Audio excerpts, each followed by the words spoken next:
भारत की बात करें तो 2015 से पहले ऐसा कानून नहीं था, लेकिन 2015 से पहले क्या कोई ऐसी कंपनी आप सोच पा रहे हैं जिसने सीएसआर की एक्टिविटीज की हो? बहुत सारी कंपनियां हैं, टाटा है जैसे जैसे टाटा है, रिलायंस है, बिरला ने खूब ऐसे काम किए हैं। ठीक है, जैसे टाटा का आप देखेंगे इलेक्शन जब भी आता है, इलेक्शन कैंपेन में टाटा जो वोटर्स हैं उनकी अवेयरनेस पे खूब काम करता है। टाटा चाय मुख्य रूप से, टाटा टी इस पे खूब काम करती है। फिर टोयोटा कंपनी ने पॉल्यूशन के कंट्रोल को लेकर खूब काम किया है। एक अजीम प्रेमजी फाउंडेशन है, अजीम प्रेमजी फाउंडेशन ने कई चीजों में, शिक्षा में विशेष रूप से बहुत सारे कामों में खूब अच्छा खासा पैर फैला रखा है। और वो ज्यादा काम करती है फंडिंग करने के लिए, कि जो एनजीओ है उनको ठीक से स्टडी करना और जो एनजीओ अच्छा काम कर रही है उनको फंड करना, ताकि वो अपनी सामाजिक जिम्मेदारी पूरी कर सके। 2008 में आपको पता होगा कि एक कंसेप्ट आया था जिसको बोलते हैं क्रिएटिव कैपिटलिज्म, रचनात्मक पूंजीवाद। कुछ लोग कहते हैं कि इस कंसेप्ट से भी सीएसआर का विचार दुनिया भर में फैला, और ये कंसेप्ट देने वाला व्यक्ति था बिल गेट्स। इसने टाइम मैगजीन में एक लेख लिखा था इसी नाम से। तो बिल गेट्स आप जानते हैं कौन है? माइक्रोसॉफ्ट का मालिक। और बिल गेट्स को लगा, देखिए एक समय तक व्यक्ति धन कमाता है, उसका उद्देश्य होता है कि उसको असुरक्षाएं हैं, उसका मन करता है कि मैं कमा लूं। फिर कंपनी बड़ी होगी, उसको लगता है कि मेरे जो एम्प्लॉइज हैं उन सबको दिक्कत ना हो, प्रॉफिट इतना हो कि मैं सबके लिए ठीक से काम कर सकूं, आदि आदि आदि। बाद में उसके मन में आता है कि मैं थोड़ा सा इतना सेफ हो जाऊं कि मैं जिस पोजीशन पे हूं वो पोजीशन मेरी लगातार बनी रहे, उसमें रिस्क ना रहे। यहां तक समझ में आता है।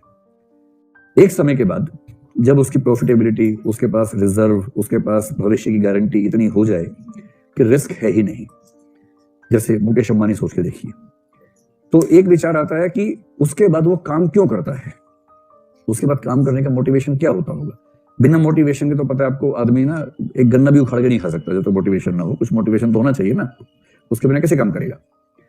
तो जिस व्यक्ति के पास पर्याप्त धन, संपदा, सुविधाएं, सुख सुविधाएं हैं, वो कोई नया उद्यम क्यों करना चाहेगा? एक सवाल तो ये मन में आ सकता है। इसके उत्तर में अब्राहम मैस्लो बहुत सफल नहीं हो पाया। अब्राहम मैस्लो को हम पढ़ेंगे आगे चलकर। अब्राहम मैस्लो कहते हैं कि हमारे नीड्स की हिरार्की होती है।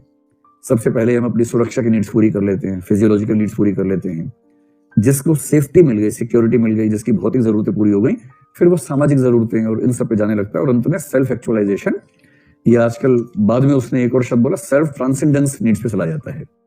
जिसका मतलब अब वो काम करना चाहता है जो उसकी आत्मा के सबसे नजदीक है। वो खुद को सार्थक करना चाहता है। जैसे हो सकता है कि लंबे समय तक उद्यमी रहने के बाद खूब प्रॉफिट कर लिया सब करके, उसके बाद अंत में अपना जो बचा हुआ जीवन है किसी सामाजिक कार्य में झोंक दे कोई आदमी, ये रचनात्मकता में झोंक दे, फिल्म बनाने लगा, कविताएं लिखने लगा, उपन्यास लिखने लगा, ये सब करने लगे। इसका मतलब है कि ये व्यक्ति अपने सेल्फ एक्चुअलाइजेशन की नीड्स के लेवल पे चला गया है। जिंदा रहेगा थॉमस होब्स ही ध्यान रखना है। यदि कोई व्यक्ति चैरिटी करता है, सोशल गुड करता है, तो उसके मूल में भी थॉमस होब्स ही काम कर रहा है, क्योंकि उसकी बुनियादी जरूरतें पूरी हो गई हैं। अब उसको सोशल रिस्पेक्ट चाहिए, और सोशल रिस्पेक्ट मिलती है समाज के लिए कुछ करने से। और यदि वो समाज के लिए कुछ करके सोशल रिस्पेक्ट गेन कर लेते हैं तो उससे बुरा भी क्या है? ठीक है, क्या बुरा है भाई? सोशल रिस्पेक्ट के लिए, समाज के लिए काम तो कर रहा है ना, तो काम कर तो अच्छी बात है, मिल जाए उसको रिस्पेक्ट। तो बिल गेट्स उस स्थिति में आ चुका था। उस जमाने में बिल गेट्स की कमाई थी, एक दिन की कमाई थी 167 करोड़ रुपए। उस दौर में बिल गेट्स की एक दिन की कमाई इतनी हो चुकी थी, और छोटा सा परिवार उन लोगों का, क्या उसमें उनको उसके बाद लगने लगा कि क्या इस सबका फायदा है। और बिल गेट्स का अपनी कंपनी का टर्नओवर दुनिया के 50-60 देशों की कुल जीडीपी से ज्यादा था। तो उसको लगता था कि अब समय आ गया कि हम समाज के लिए कुछ करें, और उसने एक विचार दिया, क्रिएटिव कैपिटलिज्म, और ये कहा कि मैं ये सोचता हूं कि हमें अपनी संपदा का 50% समाज के लिए खर्च करना चाहिए। अपनी आय का नहीं, अपनी संपदा का, वेल्थ का, न कि अपनी इनकम का। इनकम होती है जो लगातार होती है, वेल्थ है जो कुल अब तक का संचित है। अपने वेल्थ का 50% सामाजिक कार्य में खर्च करना चाहिए। और ये विचार जब उसने दिया, फिर उसको लगा अकेले मैं ही क्यों करूं भाई। उसने वॉरेन बफेट से पूछा, बफेट ने कहा कि हाँ अच्छी बात है, मैं भी करूंगा। फिर ये दोनों गए मार्क जुकरबर्ग के पास। वो छोटा सा बच्चा उसमें कमाना शुरू किया था उसने, उससे कहा, तो वो ग्रे टी शर्ट पहन के बैठा हुआ था, क्योंकि उसके पास वही है, वही पहनता है हमेशा। तो उससे फिर पूछा गया, छोटा सा बच्चा, लेकिन उसने कहा कि आपका आइडिया बहुत अच्छा है, मैं अभी से इसमें कूद जाता हूँ आपके साथ, और अपने 50% वेल्थ को खर्च करूंगा इसमें। ये विचार इतना पॉपुलर हो गया कि उसके बाद दुनिया भर में बात आने लगी कि भाई कॉर्पोरेट्स का सही तरीका ये है, खूब कमाओ, क्योंकि आपके पास कमाने की क्षमता है, आपके पास बिजनेस सेंस है, अपने आइडियाज लाओ, इनोवेशन करो, स्टार्टअप करो और जम के कमाओ। लेकिन कमाने के बाद ये कोशिश करो कि उस लाभ पर केवल आपका हक नहीं बनता, उस लाभ पर समाज का भी हक बनता है। हाँ, इतनी चॉइस है। एक तरीका क्या है, आपने टैक्स पे कर दिया, आपके उसके बाद मेरी क्या जिम्मेदारी है, टैक्स तो पे कर दिया। एक है कि टैक्स पे करने के बाद भी मेरी जिम्मेदारी बनती है, पर मैं चूज करूंगा कि मैं समाज में किसके हित में काम करूं। अब उनकी फाउंडेशन है, मिलिंडा गेट्स फाउंडेशन है, दुनिया भर के गरीब देशों में, अफ्रीका में, भारत में, वो जाके चूज करते हैं कि कौन से सामाजिक कार्य में धन का निवेश करना है, उसमें पैसा खर्च करते हैं। इसके बदले उन्हें क्या मिलेगा, संतोष मिलेगा, सेटिस्फेक्शन मिलेगा। उस सेटिस्फेक्शन की कीमत तो है ही।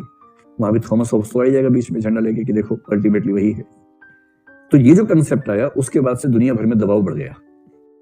यूपीएससी ने निबंध पूछा 2009 या 10 में कि परंपरागत भारतीय परोपकारिता से गेट्स बफे मॉडल तक, और उसके बाद एक लंबा सा वाक्य था। इसका मतलब था कि चैरिटी के बदलते हुए रूप क्या क्या हो सकते हैं, ये निबंध यूपीएससी ने पूछ लिया। तब भारत सरकार को भी लगा कि अब हमें भी ऐसा करना चाहिए।